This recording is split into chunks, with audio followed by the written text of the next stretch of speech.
Bismillahirrahmanirrahim. Assalamu alaikum. I'm your host Shoaib Hamid Mohal and I welcome you back to another episode of सेहतमंद बच्ची सेहतमंद घराना। हमारे इस पॉडकास्ट में हम बात कर रहे हैं ख़वातीन की सेहत के बारे में और स्पेसिफिकली सर्वाइकल कैंसर और HPV के बारे में। ख़वातीन और हज़रात, आपको पता है कि ये वो बीमारी है जो कि जानलेवा है, लेकिन अनफॉर्चुनेटली पाकिस्तान में इसके बारे में बहुत ज़्यादा बात नहीं की जाती और बहुत सारे खदशात पाए जाते हैं, कन्फ्यूजन है, लैक ऑफ इंफॉर्मेशन है। And that's the exact purpose of our this podcast कि हम एक्सपर्ट्स को बुलाएं और एक्सपर्ट्स हमें बताएं कि ये बीमारी क्या है और इससे प्रिवेंट कैसे किया जा सकता है और क्योर किया जा सकता है या नहीं किया जा सकता। इन सारे सवालों के जवाब देने के लिए I am so honoured to have doctor Naureen Zafar with us, who is reproductive health consultant and she is working in Mid-City Hospital Lahore and she is also a WHO advisor for cervical cancer. अस्सलाम वालेकुम ma'am. वालेकुम अस्सलाम। Ma'am, सबसे पहले बहुत बहुत शुक्रिया, आपने अपना कीमती वक्त निकाला हमारे इस प्रोग्राम के लिए। Not at all, thank you very much. मेरा तो I'm really thankful to you guys that you are doing this. अच्छा मैम, सबसे पहले before we move forward I would request you to shed a light on your career, on your expertise and experience. Okay, अब ये तो लंबी कहानी है, हम जो सीनियर लोग होते हैं कहानी लंबी हो जाती है, लेकिन in a nutshell I got my post graduation qualifications, membership and fellowship from the royal college in London and then I was actually the first Pakistani to be granted the certification of completion of specialist training in 1999 और उसी साल हम वापस आ गए थे because that was always the plan.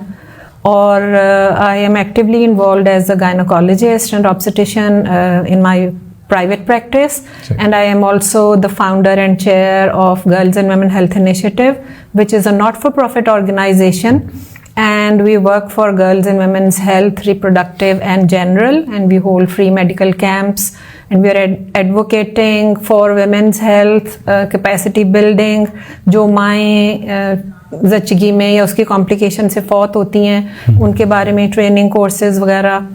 I've authored quite a few books which are being used alhamdulillah as standard text। और अभी स्पेशली सर्विकल कैंसर के बारे में क्योंकि आपने बात की तो I am also the chair of Pakistan alliance for cervical cancer prevention और उसके अंडर हम सारे जो पाकिस्तान में जो भी एफर्ट्स हो रही हैं उनको we consolidate and represent Pakistan internationally and also on a national level. That is great. So good to have you, ma'am. Thank you. And also thank you very much for your services in this particular sector. Ma'am, starting off with the fundamentals, हमारी audience को बड़े आसान अल्फाज में आप किस तरीके से बता सकती हैं कि सर्वाइकल कैंसर क्या है और ये बनता कैसे है? ओके, एक तो इस सवाल के लिए मैं अल्लाह की भी बड़ी शुक्रगुजार हूँ और आपकी भी, क्योंकि ये सवाल सुनने के लिए भी हमने बहुत साल इंतजार किया। बिकॉज ख़वातीन से रिलेटेड कोई भी मसला हो, चाहे वो पीरियड्स का हो या वेट का हो, वो एक टैबू सा बन जाता है तो हम बात नहीं करते। तो अल्हम्दुलिल्लाह कि इसके बारे में आप बात करें। सर्विक्स यूट्रस का हिस्सा है, यूट्रस यानी रहम या जिसको हम बच्चेदानी कहती हैं। आप ये सोचिए कि जैसे आप एक नाशपाती को उल्टा करके रख दें तो ऊपर वाला हिस्सा is totally different cancer wise और जो उसका मुंह है जिसको हम सर्विक्स कहते हैं वो टोटली डिफरेंट है। जो ऊपर वाले हिस्से का कैंसर है वो बहुत एडवांस्ड एज में लाइक 60s 70s में पाया जाता है, एंडोमेट्रियल कैंसर। मगर सर्विकल या सर्वाइकल कैंसर जो है रिलेटिवली यंगर ख़वातीन में होता है, 40s में भी हो सकता है, एनी टाइम हो सकता है, लेकिन यूजुअली ये वो ख़वातीन होती हैं जिनके बच्चे छोटे छोटे से होते हैं। तो इस कैंसर की खसूसियत ये है कि ये एक वाहिद कैंसर है जिसका हमें पता है कि ये इस वजह से होता है, HPV की वजह से होता है, ह्यूमन पैपिलोमा वायरस की वजह से होता है। हमें ये भी पता है कि वायरस के लिए एक वैक्सीन भी है। हमें ये भी पता है कि एक एबनॉर्मेलिटी शुरू होकर कैंसर बनने में 15 से 20 साल लगते हैं। तो अगर खातून का एक मर्तबा भी प्रॉपर गायनेकोलॉजिकल एग्जामिनेशन हो जाए तो वो कैंसर बनने से पहले हम पिक कर सकते हैं और उसको प्रिवेंट कर सकते हैं, और कंप्लीटली प्रिवेंट कर सकते हैं। और अगर कैंसर बनना शुरू हो भी गया तो जैसे मैंने कहा कि 15 से 20 साल लगते हैं, तो अर्ली स्टेज में पिक कर लें तो कंप्लीट 100% ट्रीटमेंट मुकम्मल हो जाता है। वो खातून अपनी ज़िंदगी अपनी बच्चों के साथ अपने मतलब हर कुछ वो ज़िंदगी में कर सकती है। लेकिन अगर आप लेट पिक करेंगे इसको तो फिर वही डायलेमा है हमारा, जैसे हमारे यहाँ पे 80% ख़वातीन स्टेज 3 या 4 में आती हैं कि उनको पता ही नहीं होता। उनको पता ही नहीं होता। वो उस वक्त आती हैं जब मामला इतना बिगड़ चुका होता है कि आप बेशक अमीर हैं या गरीब हैं, आपके पास रिसोर्सेज हैं या नहीं, आपका ट्रीटमेंट नहीं हो सकता, and it's a very painful, slow, miserable death and an unnecessary loss of life, क्योंकि हम इसको शुरू से रोक सकते हैं अगर उसका पहले से कोई मुआयना हो जाए, अगर पता चल जाए उसका।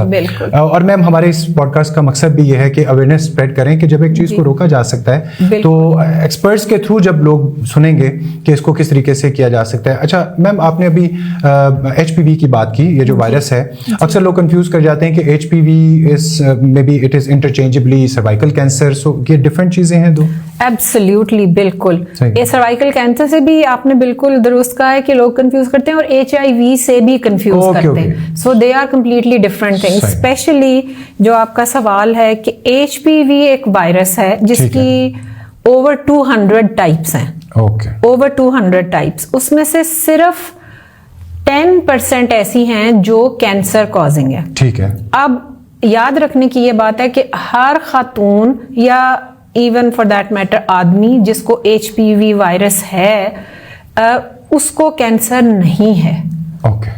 ठीक है, not necessarily. Majority of the people who have HPV, अगर उनकी कुव्वत मुदाफियत अच्छी है, उनका लाइफस्टाइल सेफ है, उनकी डाइट, कोई खुदा न खास्ता रिस्क फैक्टर नहीं। रिस्क फैक्टर हम कहते हैं जैसे खुदा न खास्ता किसी की इम्यूनिटी कम हो, उसको कोई कैंसर था, उसकी ट्रीटमेंट हुई, या वो अल्लाह ना करे HIV है, या वो कोई इम्यूनोसप्रेसेंट्स ले रहे हैं, कईयों का ट्रांसप्लांट हुआ होता है, या कोई ऐसी कोई भी वजह जिससे इम्यूनिटी कम हो, तो उस सूरत में बहुत ही कम लोगों में ये फिर पनपता रहता है, स्ट्रेंथ पकड़ता है बॉडी में, and then even in a smaller group of cases. और आम जो हम कहते हैं ना मौके या जेनिटल वॉट्स वगैरह, वो भी HPV की वजह से बनते हैं फ्रॉम डिफरेंट सब टाइप्स। लेकिन वो कैंसर नहीं होता, राइट? लेकिन वो बिल्कुल कैंसर नहीं होता। और खवातीन में टाइप 16 और 18 जो है, that is responsible for 70% cases of cervical cancer. But HPV does not mean that there is cancer. Great. Not at all. बहुत अच्छे तरीके से आपने इस कंफ्यूजन को क्लियर कर दिया ma'am. When we talk about spreading of the virus, अगर हम आसान अल्फाज में बात करें कि HPV का फैलना, इसका क्या मतलब है मैम किसी के जिस्म में? HPV एक्चुअली ऐसी टिपिकल वायरस है कि ये पसंद करता है कि मैं एक जगह पे रहूं। So it doesn't kind of spread in the body, जैसे खुदा न खास्ता कोई और बहुत सारी चीजें होती हैं जो बॉडी के हर सिस्टम पे इफेक्ट करती हैं। सो अगर हम खवातीन की बात करते हैं, क्योंकि सबसे ज्यादा बल्क जो है वो HPV रिलेटेड कैंसर्स की खवातीन में है। आदमियों में भी है, हेड एंड नेक कैंसर भी हो सकता है, गले के पिछले हिस्से का ओरोफेरिंजियल कैंसर भी हो सकता है, इंटेस्टाइन के कुछ कैंसर्स भी हो सकते हैं, कुछ स्पेसिफिक एरियाज के खवातीन में, कुछ के आदमियों में वो भी हो सकता है। लेकिन अगर हम सर्वाइकल कैंसर की बात करते हैं तो it tends to stick around in the cervix, जब तक कि वो वहां पे इतनी ग्रोथ पकड़े, और फिर वो चेंजेस होते हैं जो हम एग्जामिनेशन पे पिक कर सकते हैं। सही है। और उसके भी 10-15 साल के बाद अगर एग्जामिनेशन भी नहीं हुआ, अगर उनकी कोई प्रोटेक्शन भी नहीं है, अगर इम्यूनिटी भी अच्छी नहीं है, फिर उस खातून में ये फाइनली जाके सर्वाइकल कैंसर में चेंज होंगे। मैम, आपने कहा कि 10-15 साल लगते हैं इसको। मैं ये तो नहीं कहूंगा, but it's also a good news in the sense कि इतना वक्त है हमारे पास, तो अगर हम कभी भी उसमें से अर्ली, जैसे आपने कहा कि मुआयना करा लें, तो हमें पता भी चल सकता है इसके बारे में। एब्सोल्युटली, ये this is a huge window. इसको हम मेडिकल टर्म्स में कहते हैं नेचुरल हिस्ट्री।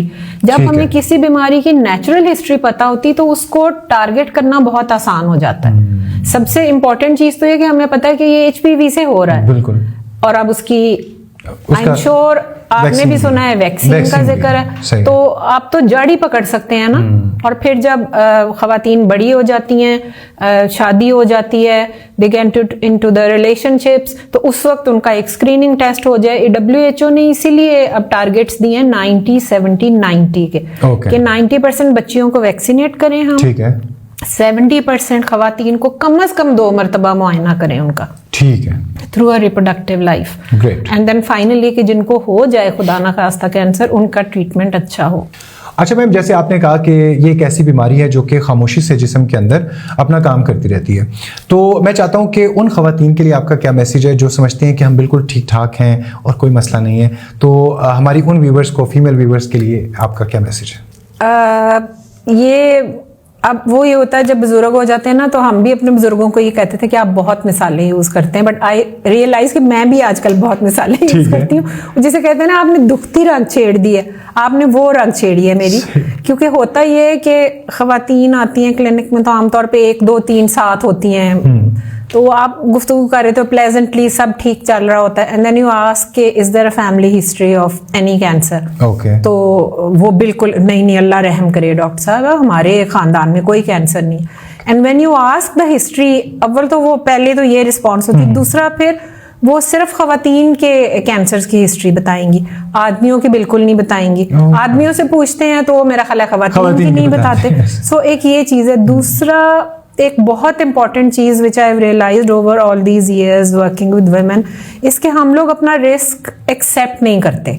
हमें लगता है कि कैंसर पता नहीं किन लोगों को होता है, मुझे नहीं हो सकता बिकॉज एक तो फैमिली हिस्ट्री नहीं है, दूसरा you know I am very healthy, मुझे नहीं। सो झगड़ा ये है कि जब तक हम ये रियलाइज नहीं करेंगे कि रिस्क है तो तब तक काम खराब हो जाता है। और मैं तो सबको ये कहती हूँ कि इवन बच्चियां जिनके गायनी के प्रॉब्लम्स होते हैं, वो पहले तो बिल्कुल नहीं लोग लाते थे, अब तो अल्लाह का शुक्र है कि बहुत बच्चियां भी आ जाती हैं विद देयर प्रॉब्लम्स। लेकिन मसला ये है कि if a daughter is born with uterus and ovaries, she is going to have problems related to that. अब जैसे breast cancer है for that matter, वो ठीक है आदमियों का भी थोड़ा सा रिस्क है, but women are like 100 times more prone to that. और and anybody can have it. खुदा ना खास्ता, and there are many non-reproductive cancers, thyroid है, अल्लाह ना करे, ब्रेन है, लंग है, स्टमक है, तो वो रिस्क किसी का भी वो रिस्क अपना जानना चाहिए।